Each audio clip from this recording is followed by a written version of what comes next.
Students, कैसे हैं आप लोग। आई होप बढ़िया हो, पढ़ाई भी अच्छी चल रही हो। मेरे यूट्यूब चैनल में आपका स्वागत है। चलिए आज हम कॉन्जुगेशन के टाइप के बारे में पढ़ते हैं। हमने अभी तक क्या पढ़ा था, अभी हम रेजोनेंस के बारे में पढ़ रहे हैं। ठीक है, रेजोनेंस का कॉज क्या है, कॉन्जुगेशन। जैसे कि आप लोग फिजिक्स में पढ़ते हो कि कोई भी ऑब्जेक्ट मूव कर रहा है, ठीक है, मोशन में है या रेस्ट में है। जब भी कोई ऑब्जेक्ट रेस्ट से मोशन में जाता है तो मोशन में जाने का कारण क्या होता है, फोर्स है ना, जो बॉडी की पोजीशन को चेंज करने में हेल्प करता है। वैसे ही रेजोनेंस में कौन हेल्प कर, रेजोनेंस एक ऐसा फिनोमिना है जिसके लिए कॉन्जुगेशन का होना जरूरी है। तो मैंने कॉन्जुगेशन के केसेस आपसे डिस्कस किए। ठीक है, कॉन्जुगेशन के 5 केसेस आपसे कल डिस्कस किए थे और आपको समझाने की कोशिश की थी कि कॉन्जुगेशन क्या होता है। अगर आप शॉर्ट फॉर्म में बात करें तो कॉन्जुगेशन का मतलब होता है ऑल्टरनेटिव। ठीक है, ऑल्टरनेटिव। और वही हमने पिछले वीडियो में बात की कि ऑल्टरनेटिव जैसे कि डबल, आपको शॉर्ट फॉर्म में double single lone pair, double single lone pair, या फिर डबल सिंगल माइनस। ठीक है, माइनस मतलब carbon ion, right. Double single आपके पास क्या था, ये क्या था, दिस इज फ्री रेडिकल। फिर आपके पास क्या था, डबल सिंगल प्लस। ठीक है, तो आपका क्या होना चाहिए, ऑल्टरनेटिव पे डबल बॉन्ड होने चाहिए। ठीक है, double single lone pair, double single positive, double single negative, उस केस में आपका क्या होगा, उसको बोलते हैं हम कॉन्जुगेशन। तो शॉर्ट टर्म में आप ऐसे याद रख लो। ठीक है, आप ऐसे याद रख लो, डबल सिंगल लोन पेयर या double single, this is minus, double single this is dot का मतलब फ्री रेडिकल। अभी तक हम ऑर्गेनिक केमिस्ट्री, इतने सारा लेक्चर मैंने आपको दिया, उसमें डॉट से रिप्रेजेंट किया मैंने किसको, फ्री रेडिकल को। ठीक है, फिर double single positive, double single positive. ठीक है, तो अगर ये किसी भी मॉलिक्यूल में है तो उस पर क्या है, कॉन्जुगेशन है। कॉन्जुगेशन से क्या डेवलप होगा, रेजोनेंस होगा। ठीक है, तो आई होप, तो चलिए बेटा, आई होप कल का लेक्चर आपको क्लियर हो, कॉन्जुगेशन समझ में आया। आज उसके टाइप के बारे में पढ़ते हैं। देखो, कॉन्जुगेशन 2 टाइप का होता है, एक एक्सटेंडेड कॉन्जुगेशन होता है, एक होता है क्रॉस कॉन्जुगेशन। अब अगर मैं स्टेबिलिटी के बारे में बात करूं तो स्टेबिलिटी एक्सटेंडेड कॉन्जुगेशन की ज्यादा होती है। स्टेबिलिटी किसकी ज्यादा होती है, एक्सटेंडेड कॉन्जुगेशन की स्टेबिलिटी ज्यादा होती है as compare to cross conjugation. क्यों, देखिए, एक्सटेंडेड कॉन्जुगेशन में क्या होता है, डीलोकलाइजेशन होता है पाई बॉन्ड का। ठीक है, लेकिन सिर्फ एक डायरेक्शन में होता है। ठीक है, सिर्फ एक डायरेक्शन में पाई बॉन्ड का डीलोकलाइजेशन होगा। बट इन क्रॉस कॉन्जुगेशन में आपके पास डीलोकलाइजेशन पाई बॉन्ड का होता है 2 डायरेक्शन में, मतलब पाई बॉन्ड बट जाता है। ठीक है, इधर भी जाता है और इधर भी जाता है। ठीक है, तो इसलिए इसको क्रॉस कह दिया। ठीक है, 2 डायरेक्शन में जाता है, बट एक्सटेंडेड में एक ही डायरेक्शन में जाता है। तो जब कोई सीधे सीधे जाएगा तो ज्यादा अच्छा है एज कंपेयर टू 2 तरफ से कोई खींचेगा, है ना। तो इसलिए एक्सटेंडेड की स्टेबिलिटी ज्यादा होती है as compare to cross conjugation. ठीक है, आई होप आपको क्लियर हो। चलिए एक एग्जाम्पल से आपको समझाते हैं। देखिए, फॉलोइंग एग्जाम्पल आपको दिया हुआ है, ये आपका कार्बोकेटायन है। ठीक है, अच्छे से जानते हैं आप, कार्बोकेटायन है। अब इसका दूसरा रेजोनेटिक स्ट्रक्चर बनाते हैं। देखिए, रेड से बना रही हूं। आप मुझे ये बताइए, क्या इधर साइड में कॉन्जुगेशन है, इधर साइड में कॉन्जुगेशन है? नहीं। क्यों नहीं है? क्योंकि यहाँ पे बेटा, यहाँ पे कॉन्जुगेशन होने के लिए ये कार्बोकेटायन का पूरे जगह, मतलब ये पॉजिटिव चार्ज इस रिंग पे डिस्ट्रीब्यूट होना चाहिए ना, मतलब ये जो पॉजिटिव चार्ज है वो इस रिंग पे क्या होना चाहिए, उसका डीलोकलाइजेशन होना चाहिए। डीलोकलाइजेशन होगा तभी तो हमने पढ़ा था ना, रेजोनेंस में क्या होता है, डीलोकलाइजेशन होता है पाई बॉन्ड का। ठीक है, तो यहाँ पे क्या होना चाहिए, डीलोकलाइजेशन होना चाहिए। ठीक है, तो डीलोकलाइज होने के लिए कार्बोकेटायन को अगर यहाँ पे जाना है या कहीं भी जाना है तो उसके लिए यहाँ से तो जाना पड़ेगा। और यहाँ से कैसे जाएगा, बॉन्ड के फॉर्म में जाएगा, बॉन्ड के फॉर्म में। तो बताइए, ये पॉजिटिव बॉन्ड यहाँ पे नेगेटिव आना चाहिए, लेकिन यहाँ पे कोई नेगेटिव नहीं है। दूसरी बात, दूसरे तरीके से समझाती हूँ। देखिए बेटा, यहाँ पे कार्बन कार्बन में सिंगल बॉन्ड है और यहाँ पे भी बेटा सिंगल बॉन्ड है। तो अगर दो सिंगल बॉन्ड है लगातार तो वहां कॉन्जुगेशन नहीं होगा। कॉन्जुगेशन के लिए पाई बॉन्ड चाहिए।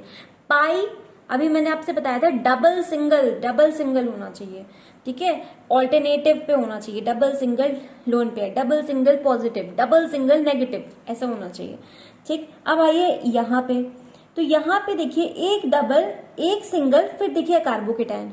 देखिए ये जो कार्बन है ये कार्बन है, ये कार्बन, अगर मैं इसे 1 बोल दूं, इसे 2 बोल दूं, इसे 3 बोल दूं, तो बेटा 1 2 कार्बन के बीच में क्या है, एक डबल बॉन्ड, फिर 2 और 3 के बीच में क्या है, सिंगल बॉन्ड, ठीक है, सिंगल बॉन्ड, फिर पॉजिटिव है।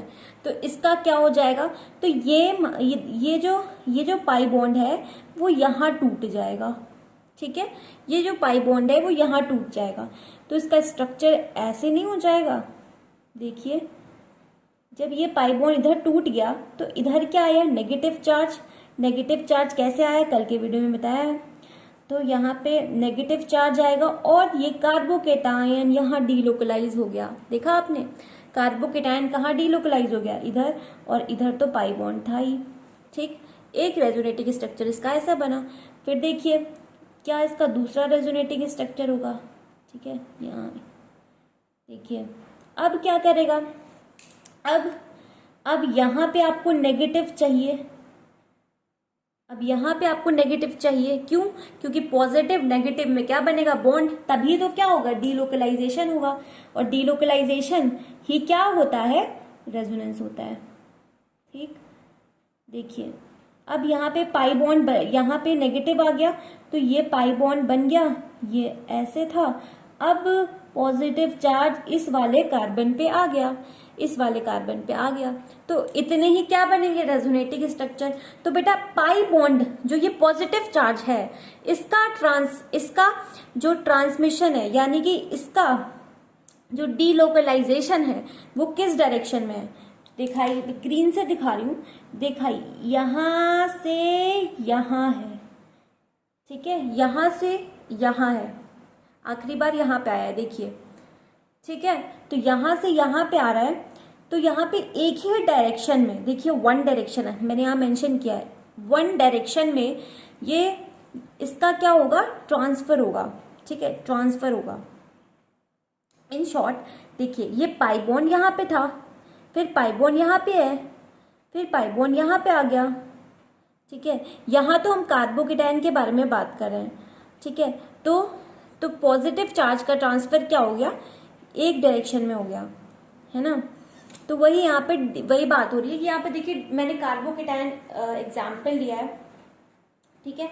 तो हम ऐसे ही क्या करेंगे, एक डायरेक्शन में, जब भी एक डायरेक्शन में क्या हो, रेजोनेंस हो, एक डायरेक्शन में क्या हो, कॉन्जुगेशन पॉसिबल हो, ये कॉन्जुगेशन ही तो है, डबल सिंगल पॉजिटिव, फिर यहाँ पे पॉजिटिव चार्ज आया, यहाँ पे देखिए पॉजिटिव चार्ज आया, तो डबल सिंगल पॉजिटिव यहाँ पे फिर आया, ठीक है। यहाँ पे तो पॉसिबल ही नहीं है, और ये स्ट्रक्चर हो नहीं सकता, क्योंकि यहाँ पे कोई चार्ज आ ही नहीं सकता, बिकॉज सिंगल सिंगल क्या हो गया, लगातार आ गया, तो इसमें क्या नहीं है, कॉन्जुगेशन नहीं है। तो आई होप आपको समझ में आया हो कि एक डायरेक्शन में यहाँ पे जा रहा है, ओके। और क्योंकि मैं बोल रही हूँ यहाँ पे पाई बॉन्ड का भी डीलोकलाइजेशन हो रहा है, देखिए पहले पाई बॉन्ड यहाँ था, फिर इस वाले में कुछ यहाँ आ गया, इस वाले में यहाँ पे यहाँ आ गया, तो देखिए बेटा पाई बॉन्ड ट्रांसफर शिफ्ट हो रहे हैं। अगर मैं ये आपसे पूछूं कि यहाँ पे पाई बॉन्ड शिफ्ट नहीं हुआ, देखिए बेटा दूसरे फिगर में यहाँ ऊपर चला गया, ठीक है।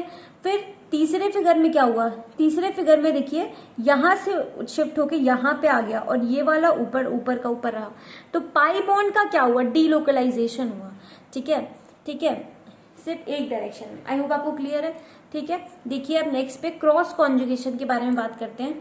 क्रॉस कॉन्जुगेशन का मतलब यहाँ पे आपको पाई बॉन्ड का दोनों डायरेक्शन में ट्रांसफर होगा। देखिए कैसे, आपके देखिए यहाँ पे डबल सिंगल पॉजिटिव है, तो ये टूटेगा इधर साइड में और इस पे नेगेटिव आएगा, और नेगेटिव और पॉजिटिव में क्या बनेगा, बॉन्ड बनेगा, और यहाँ पे ये कार्बोकेटायन, यहाँ पे पॉजिटिव चार्ज आ जाएगा, ठीक है, ये कुछ ऐसे हो जाएगा। फिर इसका दूसरा स्ट्रक्चर बनेगा,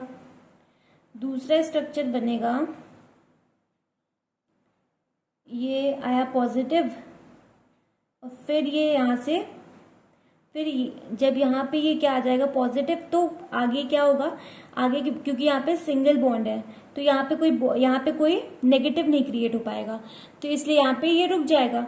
ठीक है, अब दूसरा देखिए, यहाँ पे भी डीलोकलाइजेशन हुआ है। कैसे, यहाँ पे तो यहाँ से उड़ के पॉजिटिव चार्ज यहाँ पे आया। अब देखिए यही पॉजिटिव चार्ज क्या करेगा, जब मैं इधर से ये बॉन्ड तोड़ दूंगी तो यहाँ पे क्या बनेगा बॉन्ड, यहाँ पे क्या होगा पॉजिटिव चार्ज, और यहाँ पे क्या आ जाएगा, मतलब यहाँ पे अगर मैं इस डायरेक्शन पे जाऊं, इस डायरेक्शन से जा रही हूं तो पॉजिटिव चार्ज यहाँ भी आ रहा है, मतलब डीलोकलाइजेशन, पाई बॉन्ड शिफ्ट होके ऊपर आ गया। ठीक है, ये तो ऐसे रहा, लेकिन जब मैं इस डायरेक्शन में जा रही हूँ तो पाई बॉन्ड शिफ्ट होके ऊपर आ गया। तो पाई बॉन्ड का डीलोकलाइजेशन 2 डायरेक्शन में हो रहा है, तो इसलिए आप इसे क्या कह दोगे बेटा, क्रॉस कॉन्जुगेशन। और रही बात, मैंने स्टेबिलिटी के बारे में आपसे पूछा है, तो स्टेबिलिटी किसकी ज्यादा होगी, स्टेबिलिटी किसकी ज्यादा होगी, तो स्टेबिलिटी एक्सटेंडेड कॉन्जुगेशन की ज्यादा होगी। ठीक है, और इसीलिए मैंने कॉन्जुगेशन के केसेस आपसे डिस्कस किए थे कल। देखिए ये केस 1 था, ठीक है, और ये पूरे केसेस मैंने आपके साथ डिस्कस किए थे। देखिए, आई होप आपको याद आ रहा हो, सारे केसेस मैंने कल आपको डिस्कस किए थे। कॉन्जुगेशन क्या होता है उसका आपको केसेस के फॉर्म में मैंने आपको कॉन्जुगेशन बताया था। आई होप आपको आज का लेक्चर क्लियर हो, आपको टाइप समझ में आया हो कॉन्जुगेशन के बारे में। देखिए, इससे बेसिकली आपसे कभी क्वेश्चन आगे कि क्रॉस कॉन्जुगेशन पहचानिए, तो आप पहचान लेंगे आराम से। ठीक है, और अगर मेरा लेक्चर आपको पसंद आया तो प्लीज़ लाइक कीजिए, और अगर नहीं समझ में आया तो प्लीज़ कमेंट कीजिए, और अगर समझ में आया तब भी कमेंट कीजिए, क्योंकि आप लोग के साथ कनेक्ट तो मैं कमेंट से ही हो पाऊंगी। ठीक है, तो मुझे पता चलेगा आपको कितना समझ में आया। ठीक है, अगले वीडियो में हम बात करते हैं ना कुछ क्वेश्चंस के बारे में कि हम रेजोनेंसी क्वेश्चन करेंगे कैसे। ठीक है, तो कल के वीडियो में हम क्वेश्चन के बारे में डिस्कस करते हैं। ठीक है, चलिए बाय बाय।